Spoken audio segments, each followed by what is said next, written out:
할렐루야. 예수님 안에서 반드시 좋은 일이 있습니다.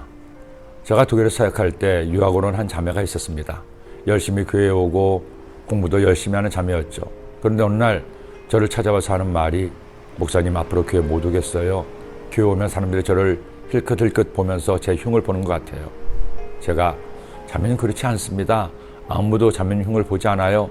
나도 한 번도 들은 적이 없고 그렇게 남의 흉을 보는 분들 없어요. 하자, 목사님 모르셔서 그래요. 왜 사람들이 그런지 모르겠어요. 아무리 말을 해도 그 자매는 자기 생각에 빠져서 헤어나오지를 못했습니다. 오랜 유학생활에서 외롭고 힘들다 보니 또 이런저런 이유로 피해 망상 증세를 보였습니다. 그러다 보니 본인도 힘들고 다른 사람들도 욕문도 모른 채 욕을 먹기도 했습니다. 다행인 것은 한국으로 돌아와서 그 증세가 사라지고 정상으로 돌아온 것이었죠. 간혹 이처럼 마음에 병이 든 분들이 있습니다. 사람들이 자신만 왕따를 시킨다, 사람들이 자신을 해치려 한다며 주변 사람들을 힘들게 하기도 합니다. 몸이 아프면 병원에 가서 치료를 받아야 하는 것처럼 마음이 아플 때도 꼭 치료를 받아야 할 것입니다. 그런데 사울도 이런 피해 망상증에 시달렸습니다. 모든 사람이 다윗의 편을 들고 자신을 따돌린다는 겁니다. 심지어 자신의 아들 요나단이 다윗과 짜고 자기를 죽이려고 하는데도 아무도 자신의 편을 들지 않는다고 신하들을 작달하니 신하들도 너무나 힘들었습니다. 그런데 이런 사울의 불같은 성정에 기름을 부은 신하가 있습니다. 사울왕의 목자장이었던 에돔 사람 도액이죠.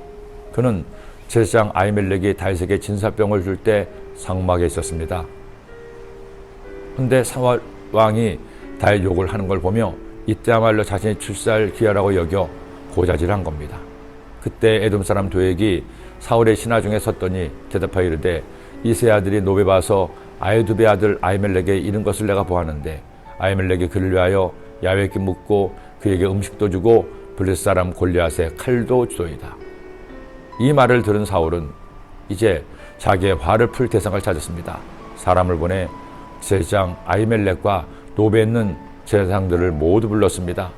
그리고 아히멜렉에게 왜 반역자 다윗을 도왔냐고 하자 아히멜렉은 담대하게 직언을 했습니다.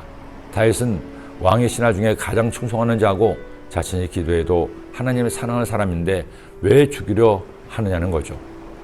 더 열을 받은 사울왕이 호위병들에게 아히멜렉과 제사장들을 죽이라고 하자 아무도 죽이려 하지 않았습니다. 하나님이 두려웠기 때문입니다. 사울왕은 에돔 사람 도액에게 죽이라고 명했고 하나님을 두려워하지 않는 도액은 절대 해서는 안 될 만행을 저질렀습니다.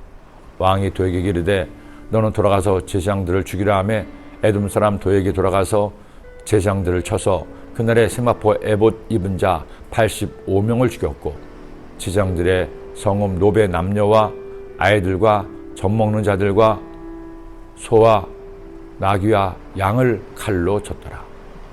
끝내 사울왕이 선을 넘었습니다.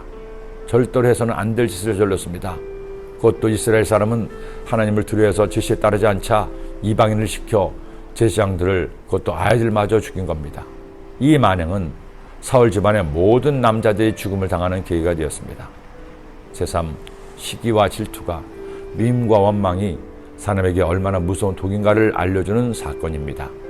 여러분, 남을 미워하지 마세요.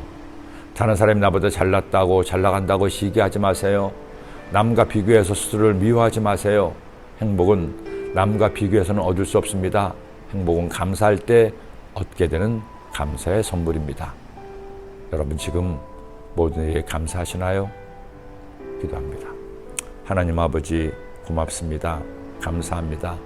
매일매일 하루를 시작하며 오늘 한날을 주신 하나님께 감사하며 살게 하시고, 없는 것 때문에 불평하는 자가 아니라 있는 것으로 인해서 감사하는 하나님의 자녀가 되게 하여 주옵소서. 예수님의 이름으로 기도드립니다. 아멘.